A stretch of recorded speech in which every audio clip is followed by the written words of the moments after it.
What's up, babes? Welcome to this week's episode of the BJJ Babes podcast. I'm your host, Laura. If you're listening to this in real time, it is March 4th today, and this week on March 6th, UFC Fight Pass Invitational. Pretty cool card. Originally, the co-main event was supposed to be Fionn Davis versus Adele Fornerino. Unfortunately, Fionn got hurt. Really sad because that's, I think, a fight a lot of people, including myself, really wanted to see. But still, there's some really good women's fights on the cards. Brianna St. Marie versus Elizabeth Clay. Cassia Moura versus Sarah Galvao. It's just really great to see. Originally the card had more female fights on it, but obviously Fionn had to drop out. It's awesome to see a card that has multiple women's matches on it versus just like one on the main card, one on the undercard is usually what we see. A lot of women train jiu-jitsu, and we get a lot of inspiration from watching these high-level women fight and compete. So the more of that we can see, the better. And that brings me to this week's guests.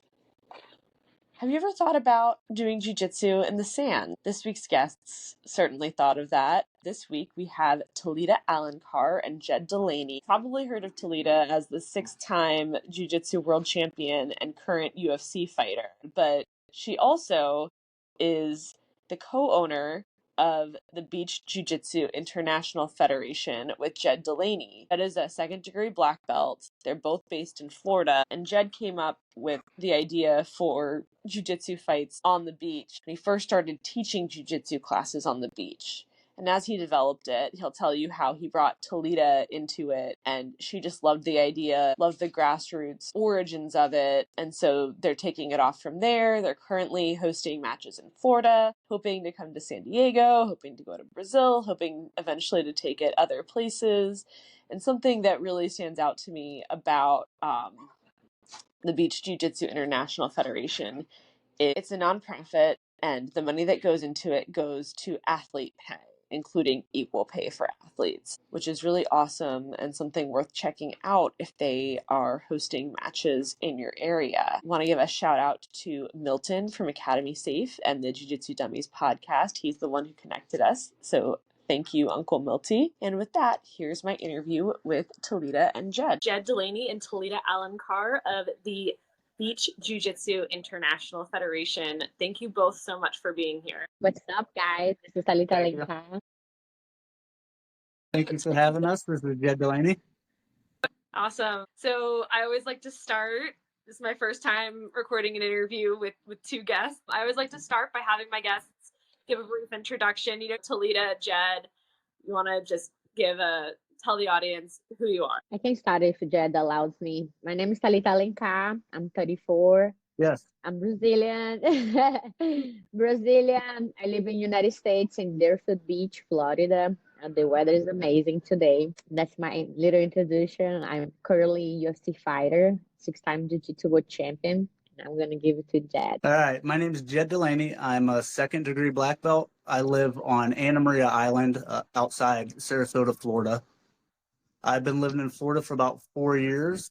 I'm self-employed. I'm a self-employed business owner, and I'm the owner of Beach Jiu-Jitsu along with Talita. Awesome. So I want to start by asking each of you, going back, you're both these high-level black belts, in addition to fighting in the UFC with Talita. What got each of you started in jiu-jitsu, and what was your path like in jiu-jitsu? I always been an athlete since I was 4 years old. I started swimming. I did triathlon for a while. I did capoeira, surfing. I still surf nowadays, and I was always very active. And when I lost my passion a little bit for triathlon, I chose to stick around with jiu-jitsu more. And I was already kind of training in and off. I started when I was 10 years old. What got me to jiu-jitsu was just the practice of the sport, like the challenging of being fully smashed, being a small girl and everything. But it was more self-defense because in Brazil, there is a lot of cases of views, in families because the culture and etc. That's also my skills. But my dad used to beat my mom very bad, and I'm the middle child, and I always wanted to like defend my brothers, defend my mom, like be a kind of type of hero, like I always had those like cartoons in my head that I was gonna able to save them somehow, and fighting jiu-jitsu got me to to feel more confident and to stand from my father, to stand in the front of my father and ask him to stop, because otherwise I was gonna call the police for him, and gave me the confidence that I needed. There you go, look at me right here. Yeah, I mean, it's been quite a path since then for you, for sure. Yeah. Yeah. So, Jed, what got you into jiu-jitsu? I got into jiu-jitsu at 29 years old. I'm 45 now, but I had done wrestling in junior high and high school a little bit. I did boxing. I was 17, 18 years old for a couple years.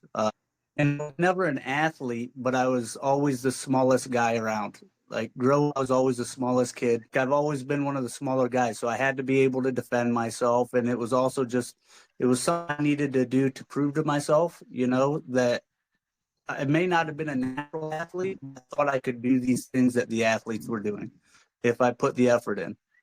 So when I got into jiu-jitsu, the main goal wasn't to be a black belt, but it was just to show that I could do it. I could go out there and I could compete in tournaments and train like everybody else. And, that just carried me on. And when I got into jiu-jitsu, I was also getting more into a professional career in engineering. And that path, at the same time, I developed in engineering. At the same time, I developed in jiu-jitsu, going from a white belt to a black belt. So those kind of went hand in hand. It helped me in my professional life, and my professional life helped me with the jiu-jitsu and the promotions and everything, understanding how all that worked. So that was my way there. It's interesting because you both have like such different paths, but then you ended up coming together on this beach jiu-jitsu, and we will definitely get to that in a minute because I want to hear more about that. I know, Talita, you're also now fighting MMA. So what caused you to make that? I know you still fight jiu-jitsu as well, hands for no gi this past year, but what led to the transition to MMA? Well, I got the same point in my career that I love jiu-jitsu. I always felt challenging, very challenging in the gym, like traveling the world and competing in the tournament and try to like adjust the life, being a jiu-jitsu gypsy, because that's what every competitor are, you know what I mean? Like if you are on the top of the tops, you gotta be constantly traveling, spend all your money, investing in full like 90% of what you have, to able to be in the head of the competition. I got to a point in my career that I was COVID hit. Before COVID, it was like 2017 when I moved from there. I was like, my mind was more towards the business, and I was like kind of getting confused to see what I wanted. My whole life, people already like been telling me that I had a very aggressive style, that why I don't do MMA. And there was many years through days, people like telling like my closest friend at the time, she's like, let's do MMA. You're going to have so much future. You're going to be a millionaire. And I was like, it's not about being a millionaire. It was about like making a good transition, like when you like, it's like you started to walk again. Like I was gonna pretty much not do jiu-jitsu anymore, and after all these years I built myself, I was gonna be nobody to start something new.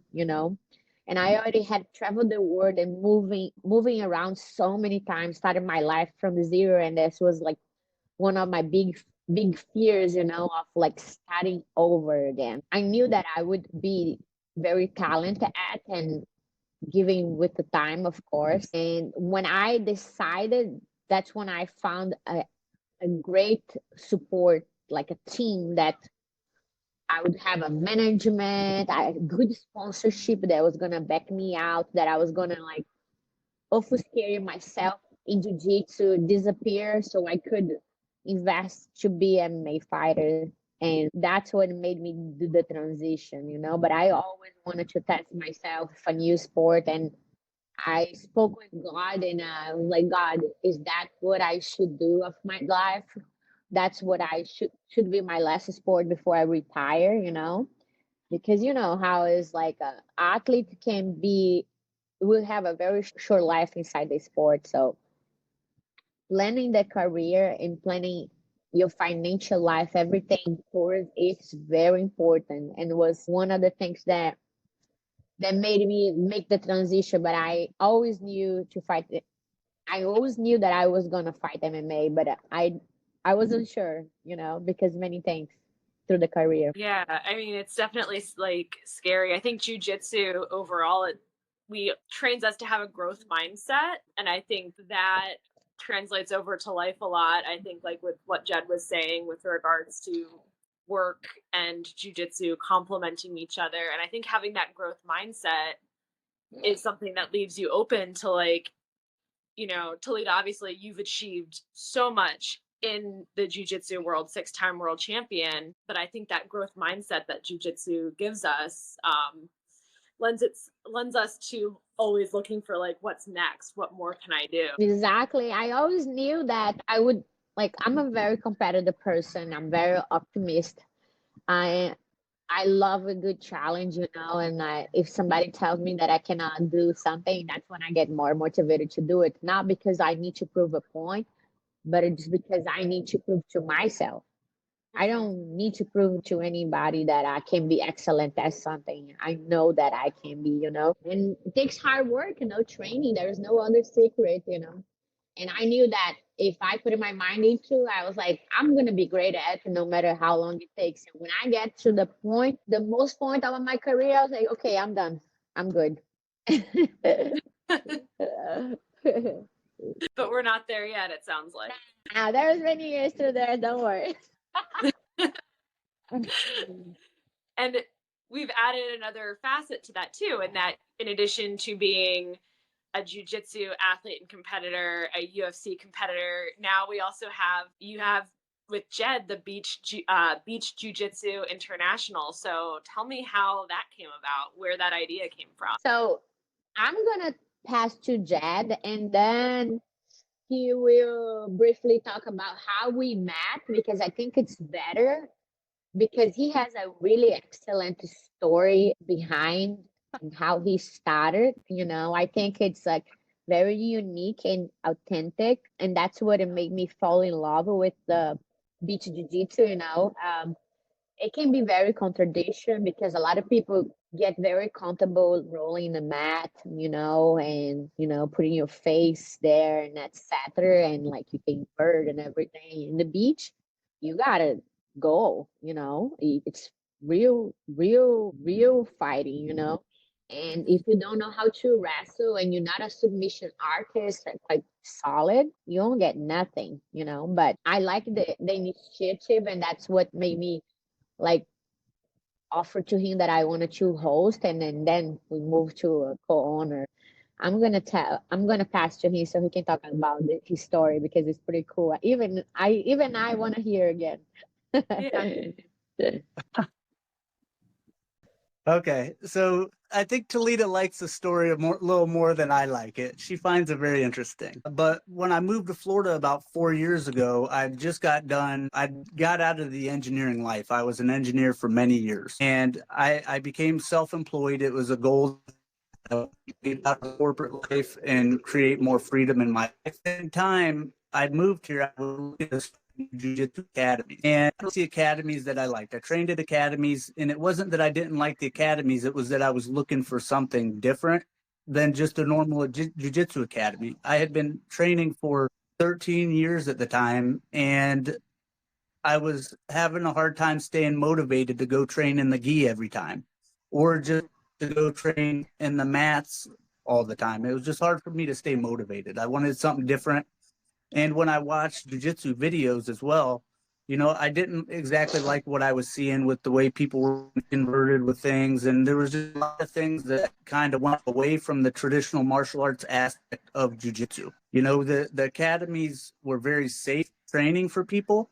and it gives people a chance to be really athletic, do awesome academy and be safe. But that safety also takes away from the martial arts aspect of it. People do things that they just normally wouldn't do, and whether it be a self-defense situation or even MMA. But jiu-jitsu, it's still even different than the MMA in a sense that Talita said, there's positions that you just wouldn't go to, because it's more difficult to be on your back because you don't move the same. You don't ground. So when I started beach jiu-jitsu, I wanted to do jiu-jitsu, but I needed something different. I'd moved here to the beach. I loved the beach, and quite a few like beach wrestling videos. Wrestling was, but do takedown. It'd be a lot cooler if they did submissions in it.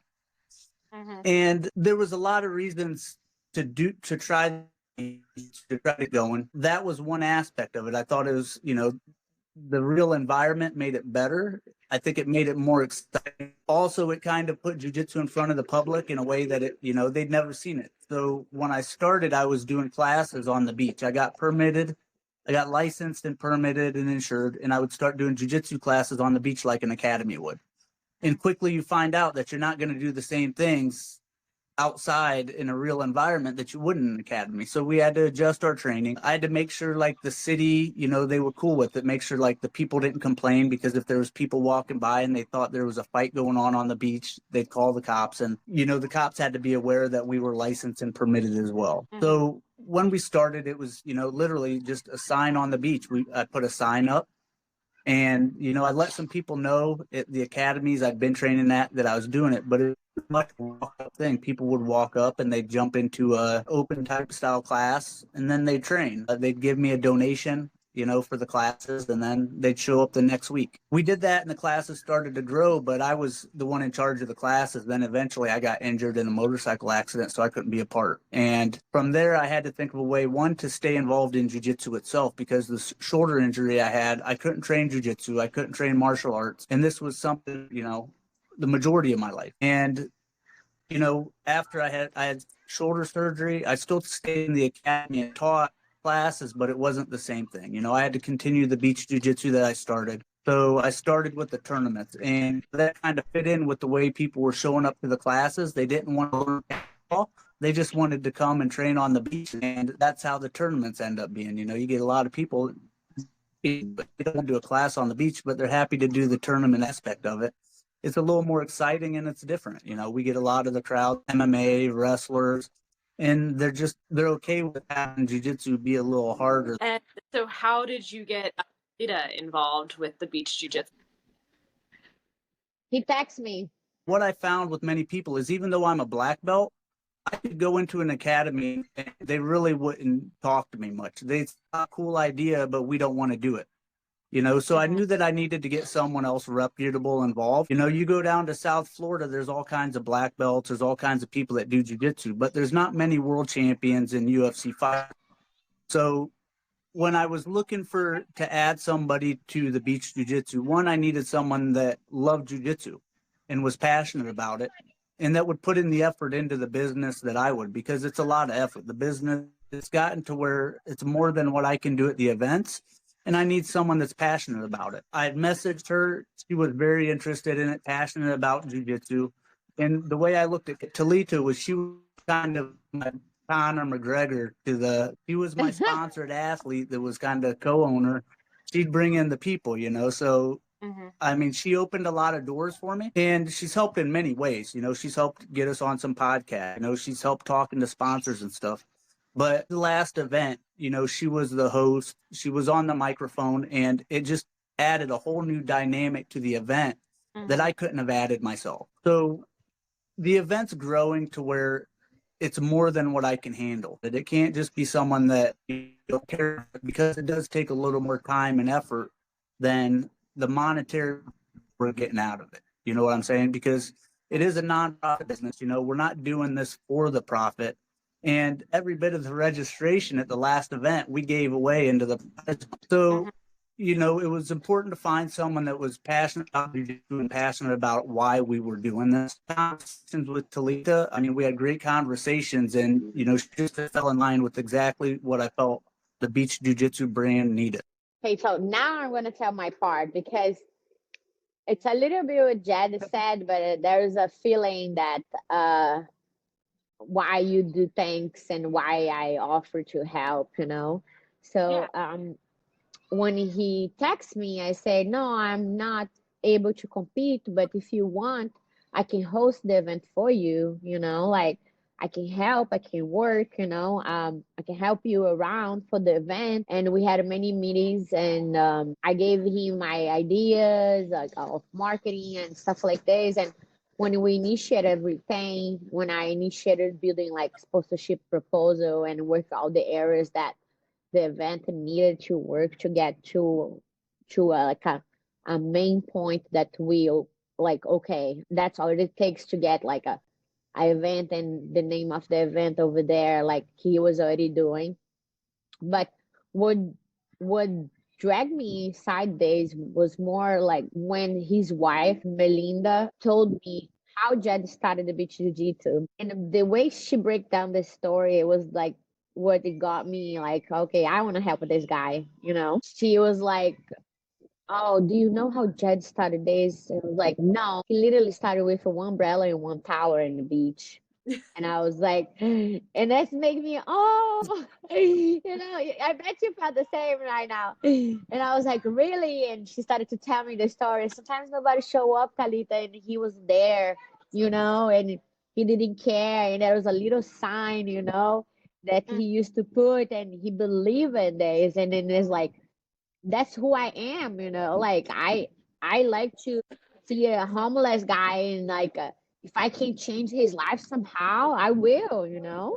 Like I will do my best, you know. I'm not a rich person or anything. It's just like who I am, you know. And I was like, when she told me this, I was like, no, you gotta tell this story for everybody, you know. Like it's not nobody's gonna feel pity of you. This is amazing, and like story, you know what I mean? How Yeah. you started a non-profit business, that all the money that you make, you give to the athletes, you paying white belts, that stuff that no tournament does this, you know, like and he's paying out males and females the same equal pay, you know, and it's like, and this is a I want to be part of this, like okay, let's go move forward with this event. But the first podcast that we banned, and they were already calling me the co-owner when we didn't even had spoke off. And I, in in respect to him, I say, hey, I never say that I'm a co-owner. I'm just letting you know, maybe that's how they saw it because I'm helping you. But I just want to make sure, in respect to you, I'm like, I don't want to take credit of the idea because it wasn't my idea, you know. But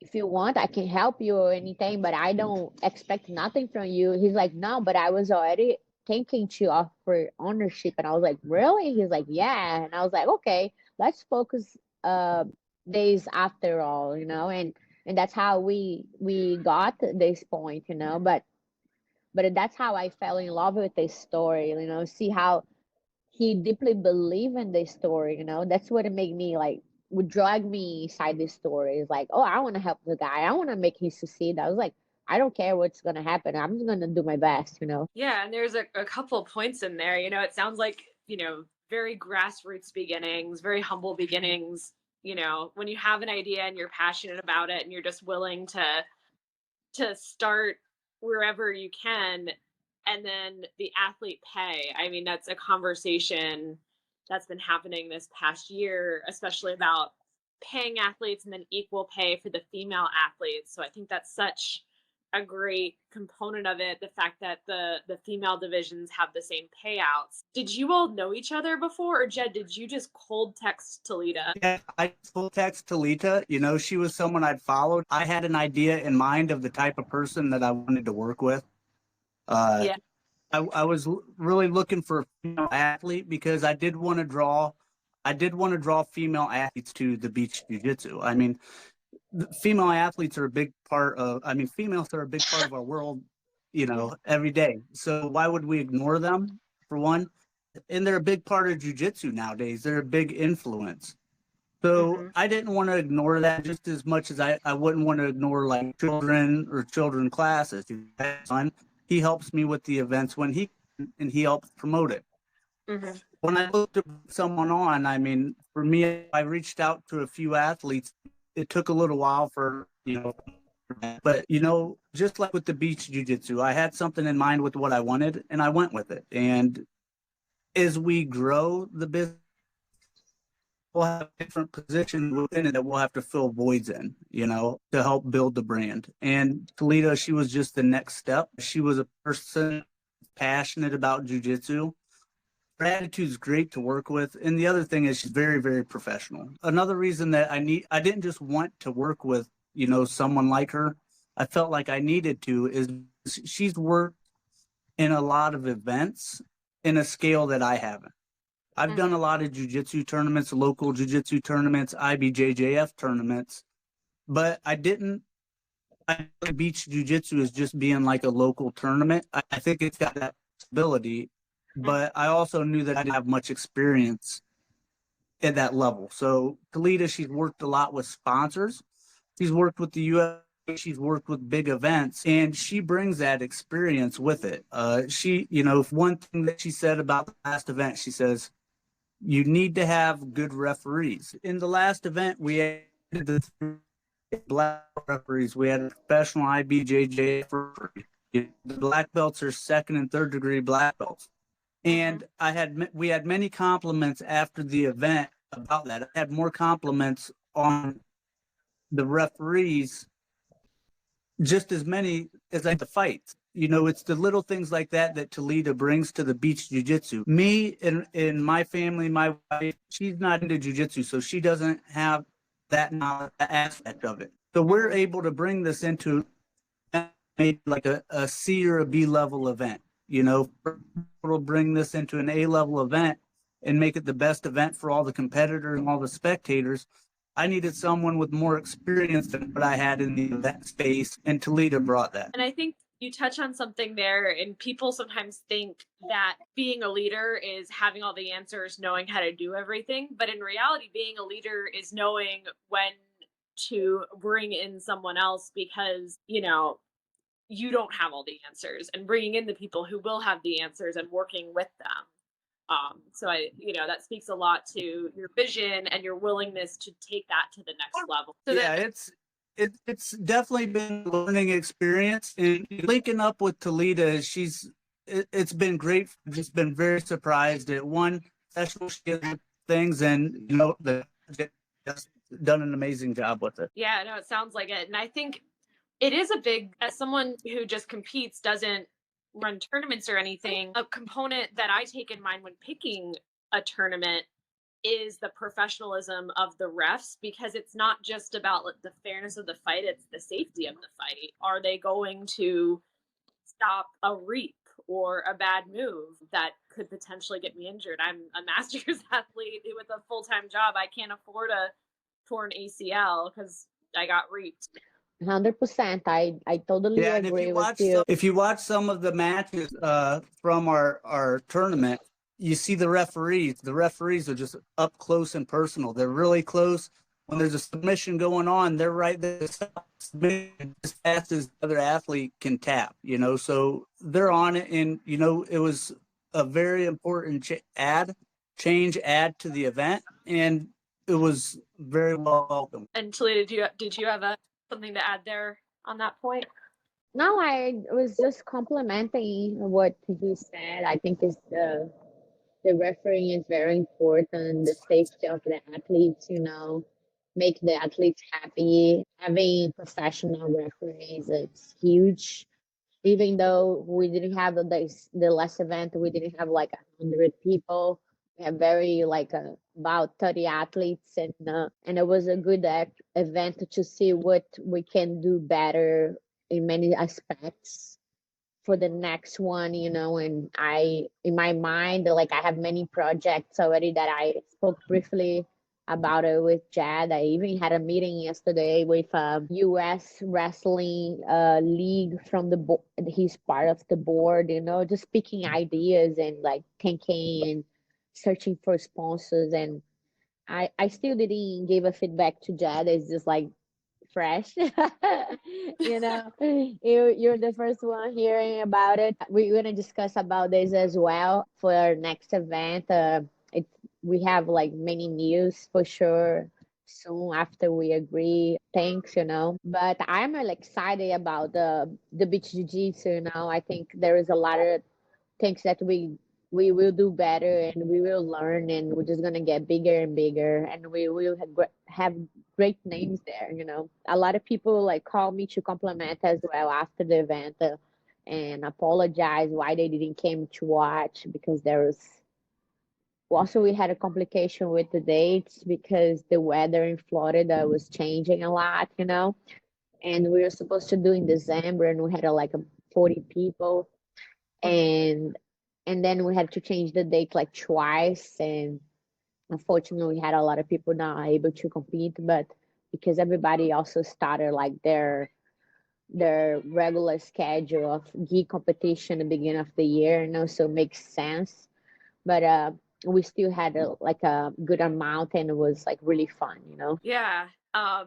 And so when was your last event? December 29th? It was supposed to be 29th but we were changing to the week of the 12th but it was raining and very cold so we changed for the week of the 18th. That was just last month. No, this month. Yes, the 18th, 2 weeks ago. Last week, yeah. Last week, yeah. For me, last week. Like 2 weeks ago. Yeah, last week, yeah.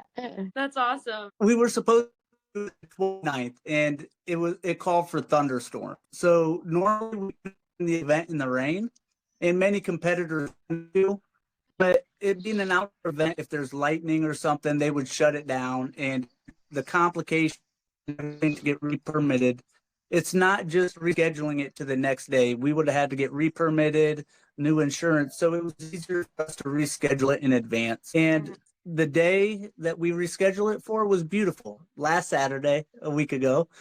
It was an excellent day. And even though we lost some competitors, it was that's the variable with having an outdoor event is the weather. But, Florida is probably, weather is still unpredictable and a variable, but of any place that you could try to at least have some predictability, Florida's probably one of them. Sure, but Florida, Florida can be like super sunny and then boom, it started raining. Yeah. We're supposed to be getting rain this weekend in San Diego. We need it. We'll see. So what, with regards to your tournaments, what rule set do you use? Jed. So they're 5-minute rounds, and then we do a 3-minute. If there's a competitor that's in a submission hold or has an opponent in a submission, time's up, we continue the round. We don't stop it for the buzzer. So we match the last event where at the 5-minute mark, one of the guys had the other guy in a rear naked choke, and he's in that rear naked choke from minute 5 until minute 8. And at the end of the round, the refs made the decision. The three got together and made the decision, and they awarded the winner to the guy that was applying the submission. Mm-hmm. The guy that was not in the submission, that was getting choked, he asked, well, why did I not get an overtime round? Why was there no overtime? Well, because he spent the entire overtime round in that rear naked choke defending. So we weren't going to stop because you're in a choke when it's a submission only event. The only reason that we have time limits is in respect for the competitors and the spectators. The event that we did before, we had black belt matches. We had no time limit, and we had black belt matches 20 and 30 minutes long. And nobody likes a 20 or 30-minute jiu-jitsu match. I've been a black belt for 6 years, and I've never watched a full 30-minute match without getting bored and wanting it to be over. Mm-hmm. We added the time limit with respect to the competitors and the spectators, and it made the event go better. We were able to do an event that we started at 10 o'clock, 10:30 in the morning, and we were done by 2:30 in the morning. The idea wasn't to have as many competitors as possible. We didn't want to have 100 competitors and be there all day. We wanted to have 30, 40 competitors and have an excellent event where everyone had a good time, and they were able to leave at a decent time. So the event went from 10 a.m. to 2 p.m., which to me shows that we can do a good event in a short period of time. Maybe sometime we'll be able to fit like a nighttime event in sometime. That would be pretty cool. A nighttime event on the beach, like in Florida. That'd be beautiful. Maybe the next one. We'll see. Maybe the next one. Yeah, for sure. And there's another component to that too, which is important to a lot of competitors, you know, knowing your time. Like, yeah, you're going to be there 10 a.m. to 2 p.m. and it's not going to go over, and whatever your scheduled match time is, you're fighting close to that. So what are the logistics that go into each event? How do you guys go about picking the location, setting up? Is it a ring? What do you do to the sand? Do you want me to talk, Jed, or you? Go ahead and talk about that. Talita, you go ahead. I'd like to talk about your perspective on the setup. It's a pretty cool setup, you know, like, you know, we don't need mats. So we do like noodles around, and Jed has a specific name for this, and we put the rope around, so it's a circle.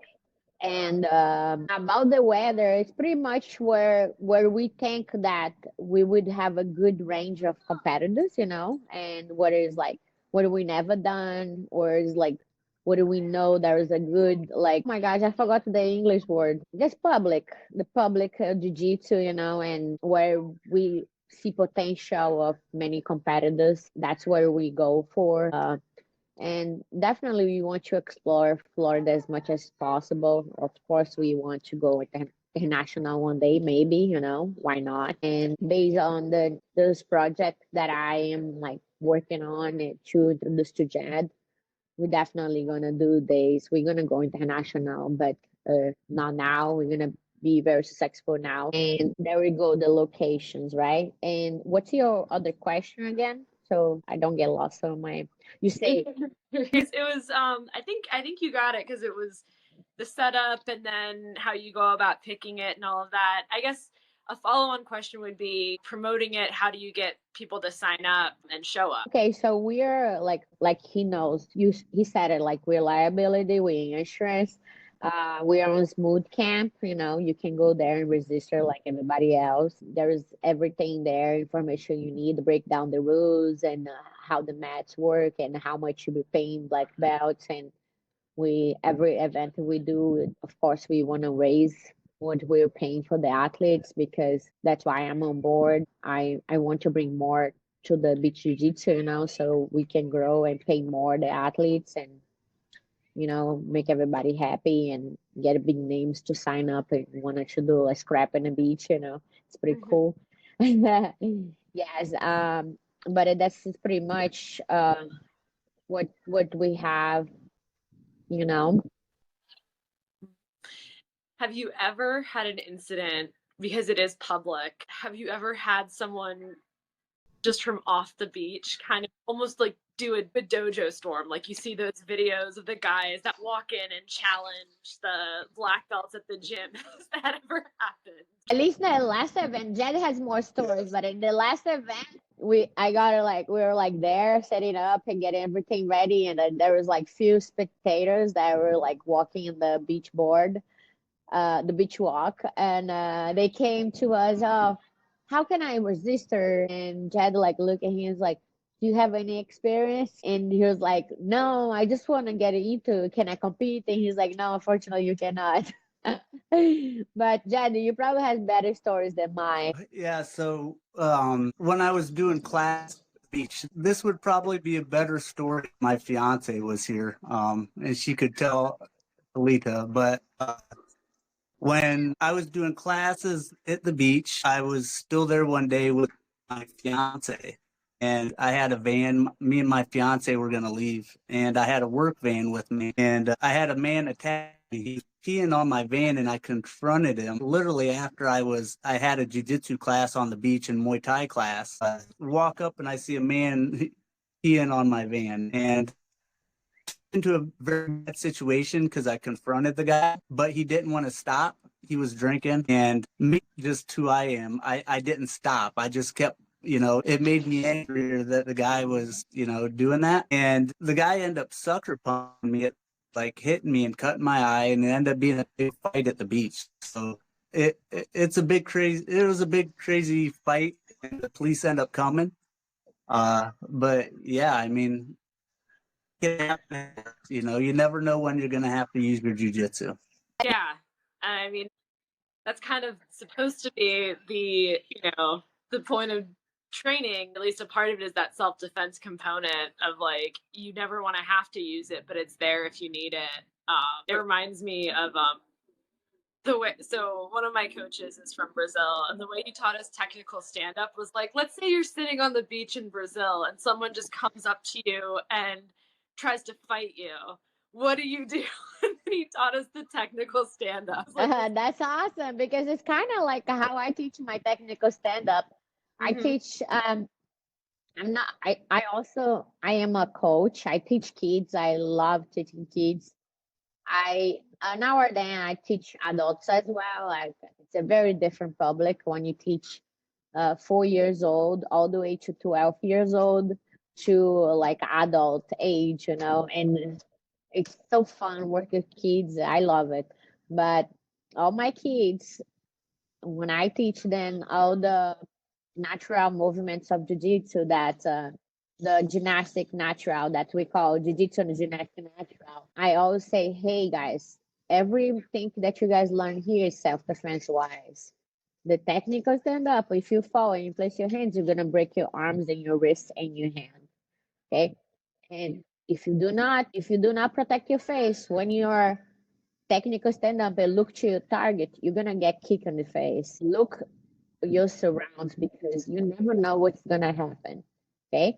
So I always break it down days because I want to make sure they know a situation in the school when crowded place, they'll be always be aware my kids are really smart and nasty. This is very important. Like, And if I could, the beach jujitsu, the self aspect, you speaking like the dojo storming, something the beach jiu-jitsu does similar to, you know, a self, like being in a self-defense situation, is it makes you think. I had the incident at the beach with the man, and there wasn't a lot of space, and if you know, there was times that I would try takedowns and the guy could just hold on to the cars around. You know, your environment's different in a situation, and not all of our training has to be a self-defense style training. It can be fun and everything, but we also do need some more realistic training. And you know, in that self-defense situation that I was in, and it just makes you realize, like, hey, I'm not just trying to use my jujitsu here,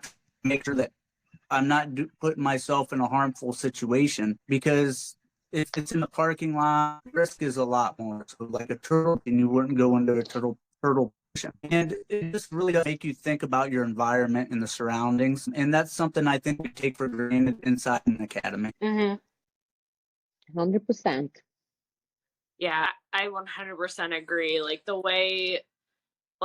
The way I think about it is my objective when I'm training in the gym in a role, especially when I'm training with one of my teammates who's male, who's bigger than me, like, is different than how I would use it if I were attacked. Like, I'm not thinking about submitting my attacker. I'm thinking about neutralizing my attacker and Yeah. until help comes. 100% neutralize, and if you can, damage, you know, because a quick damage and I get out, because sometimes, most of the time, uh, they say that the woman is the fragile sex, right? And everybody will be stronger than us as far as if we were talking about manpower, you know. And I think neutralizing the opponent is very important, but if you cannot, damage is also important. Break something, choke somebody, like put somebody to sleep. There's a big misconception on this because we can really, really kill somebody, you know, like hurt somebody. And we don't want to do this. And it's going to be pretty much just surviving, you know. Absolutely. If someone wants to sign up for Beach Jiu-Jitsu, how would they do that? And do you have your next tournament scheduled? We don't have yet. We're planning maybe 2 to 3 months from now, maybe before. We really depend on Jed, what he's looking, and project and sponsorships that I'm already working on for the next event. We don't have a settled date, but also we gotta be or doing before my fight or afterwards, you know. because otherwise I won't able to help as much. But it's something that we gotta finalize and decide location and everything for sure. But tell me what you have in mind, Jed. Yeah, so we are working on the next event. Talita, again, just like she's working on sponsorships, there's some things she's working on that she hasn't told me. There's some things I'm working on that I haven't told her as well. So for all the tournaments, we have to be permitted, and some of the places it's a 90-day permit. So we just finished our tournament last week. I'm already looking at permits for the next tournament. I think we could do it as possibly as early as 2 months. Again, we need to work on a time frame that works with both me and Talita, because I can't do this on my own. But we do have quite a few requests, like to bring it back to the Miami area. So we're going to do South Florida again, and hopefully in the next 2 months around that time frame. We would like to do more around Florida this year. We did 4 tournaments last year within 9 months. I think we can do more than that. We do get a lot of requests from the San Diego area, from California. I think when I look at our analytics on Instagram, so Instagram, if you're interested in Beach Jiu Jitsu, message us on there or check out the page, Beach Jiu Jitsu Federation. A lot of our following in the United States is from the California area, like 60%. So, that tells me we have a lot of interest there, plus the people messaging us. We get quite a few people telling us we need to go down to Brazil. Yeah. And I've been there twice, and I would like to do another trip there. I think Rio de Janeiro would be an awesome location. I think it would be the if we could best line that location. up. Yeah. So if I would love to do that within a year. I would love to be able to line that up. First, we've got to continue where we're at. We just did the first one in South Florida. I'd like to do another 1 or 2 in the South Florida area again, just because we have the people involved and we've got momentum going. Maybe head out to California later this year, and hopefully, at some point in time, finish up in Brazil. Yeah, that would be real. Like, that'd be so old school BJJ. Like, that's crazy, because it comes in my mind when we were like brainstorm the first like clip, the first trailer of the Beach Jiu-Jitsu for this last event, and my main idea was to like reinvent the video of how Jiu-Jitsu started in the beach in Brazil, and when a big guy beats the small guy, and later on the small guy come to beat the big guy, and my idea was like to reinvent this video, kind of like similar. And then when we got there the day of the filming, the videotaping that we were gonna do it, Jed, no, let's not do like this. Let's do something similar like this. And I'm like, what do you mean? He's like, no, let's do like this. Let's you walking with me, and then a guy like started talking with me, and you like try to push us apart from each other, and then like you like push kind of his chest to a part of the fight, and then like he's like push your hand, and when he does it, you double blast him. And I was like, no, I'm not gonna do this. He's like, come on, it's gonna be cool. And it was like this. But my idea was pretty much like reinvent the video of like why jiu-jitsu on the beach, like where, and you know what I mean, the old school style. And that was like, I love this. Yeah, it's definitely like what comes to mind when I see beach jiu-jitsu. And selfishly, I would love to have y'all come out to San Diego. Even if I didn't compete, it would be fun to watch. See all the jiu-jitsu community in San Diego. See who shows up. 100%. I know a lot of people. You would compete. Once in a lifetime opportunity, maybe. You would compete. It's a once in a lifetime opportunity at the moment. That's a very good point. Fun. I think it's fun.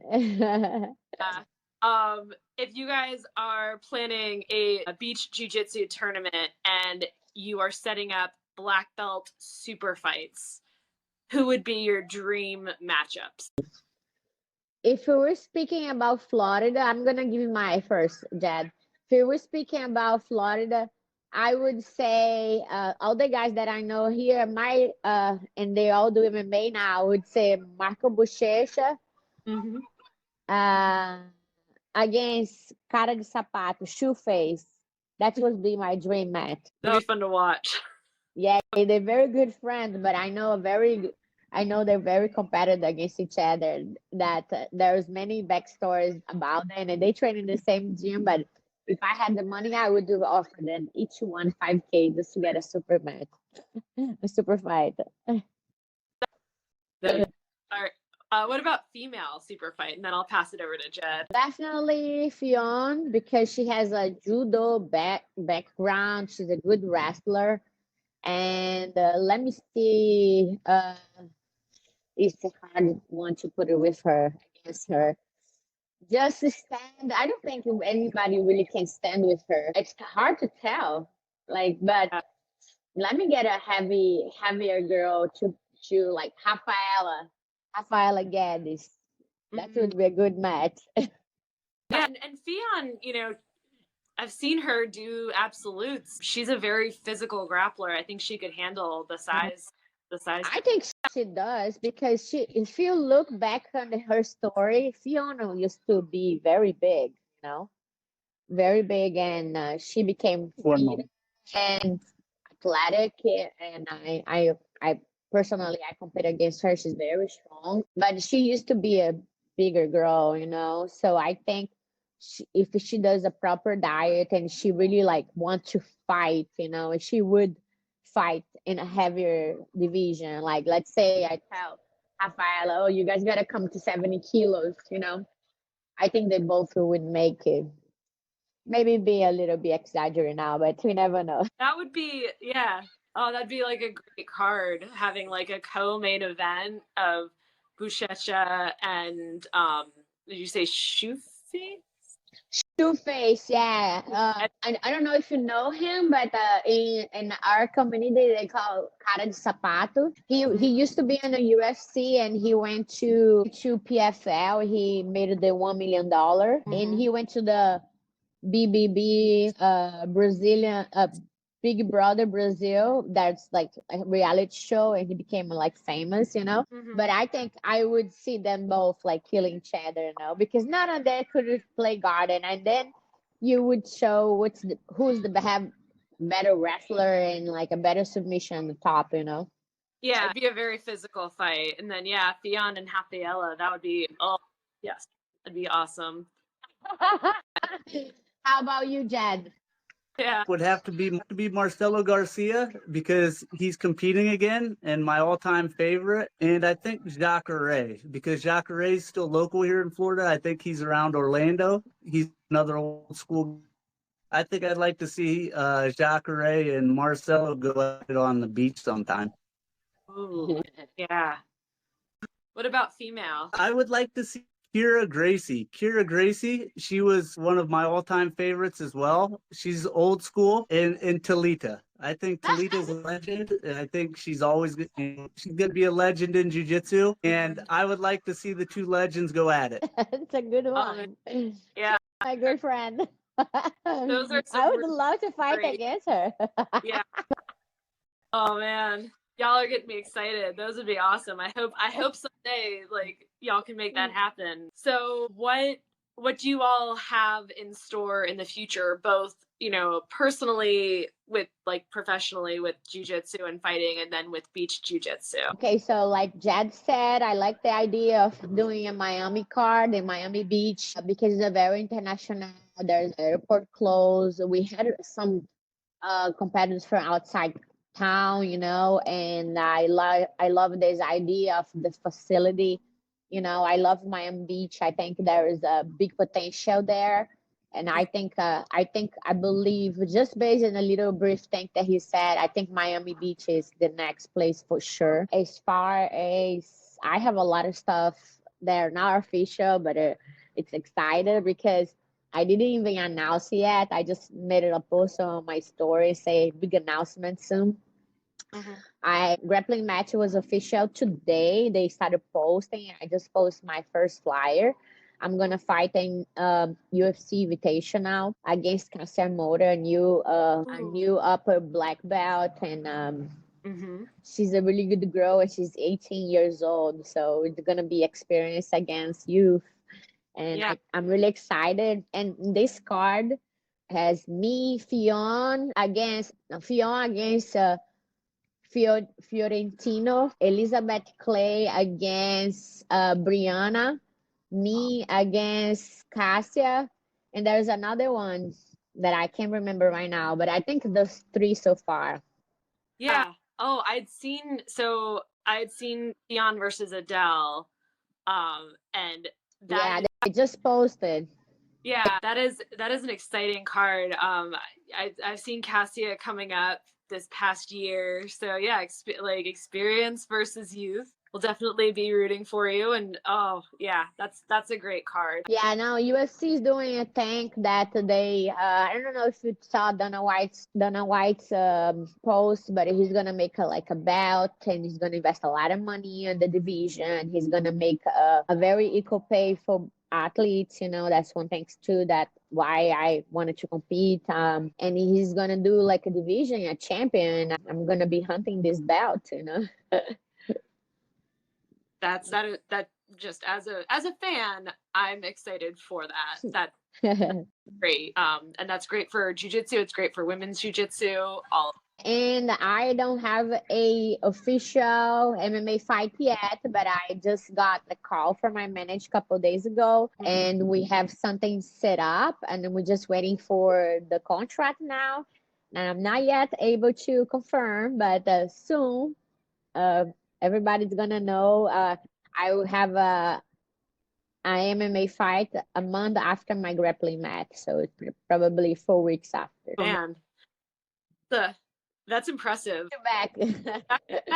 Of last summer when Mackenzie fought UFC, and then 2 weeks later when he fought Fion, it's like, man, you ladies are fierce. It sounds like there are some really great things coming down the path, both for you and for Beach Jiu-Jitsu Federation. So I'm really happy that we got to talk about it. Thank you to you. Thank you to wanting to do this podcast. It's excellent to share experience and talk about jiu-jitsu. That's something in common that we all have. And I want to congratulate you for your podcast, and I wish you a lot of success. Keep going and go visit Alliance San Diego.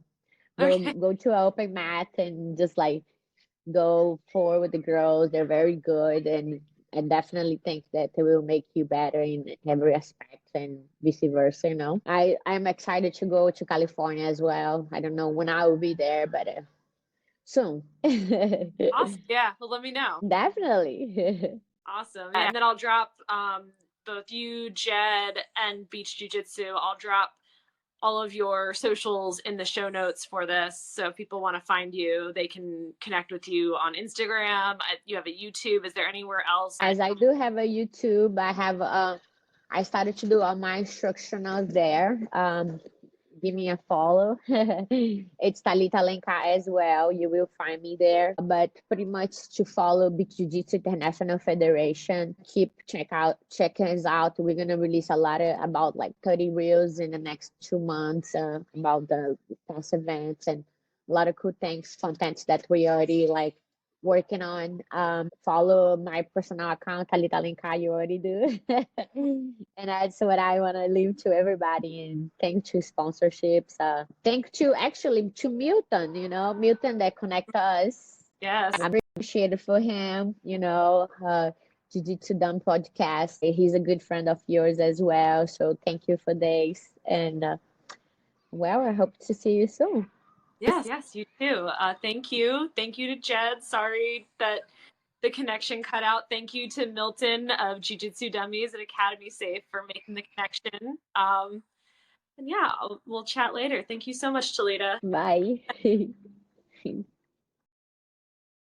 So if you couldn't tell, we did lose Jed at the end of the interview, but I was able to thank him afterwards. And thank you both to Jed and Talita. Such a great interview. Thank you to Milton for the introduction, and just a little announcement. I am leaving on vacation tomorrow. I'm going to be gone for 2.5 weeks. I will be in Europe. Hopefully, maybe train once or twice while I'm in London. If I do, I'll post some photos. I'll probably talk about it when I come back. But so there won't be any new episodes while I'm traveling. Just going to be in the moment, enjoy my time and the places I'm going to. With that, hope you all have a great next 2.5 weeks, and we'll talk when I get back. Thanks, babes. Bye.